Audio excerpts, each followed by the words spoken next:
ప్రతి వారం ప్రజల నుంచి అందుతున్న వినతులకు అధిక ప్రాధాన్యతనిచ్చి సానుకూల దృక్పథంతో వాటిని పరిష్కరించాలని జిల్లా రెవెన్యూ అధికారి జె వెంకట్రావు అధికారులను ఆదేశించారు. ప్రజా సమస్యల పరిష్కారం నిమిత్తం రాష్ట్ర ప్రభుత్వం ప్రతి సోమవారం నిర్వహిస్తున్న ప్రజా ఫిర్యాదుల పరిష్కార కార్యక్రమం సోమవారం కాకినాడ కలెక్టరేట్ వివేకానంద హాల్లో జరిగింది.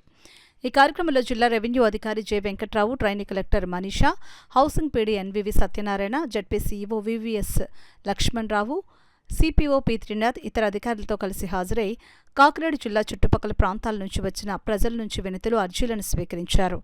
ఈ అర్జీలను ఆయా శాఖల అధికారులకు సూచిస్తూ వాటిపై సత్వరం, సమగ్రమైన, సంతృప్తికరమైన పరిష్కారాలు అందించాలని అధికారులను ఆదేశించారు. ఈ సందర్భంగా డిఆర్ఓ వెంకట్రావు మాట్లాడుతూ ప్రజా ఫిర్యాదుల పరిష్కార వేదిక కార్యక్రమంలో అందిన వినతులు ఎప్పటికప్పుడు పరిష్కరించబడాలని అన్నారు. ఈ వినతులకు అధిక ప్రాధాన్యతనిచ్చి సానుకూల దృక్పథంతో పరిష్కారానికి కృషి చేయాలని అన్నారు.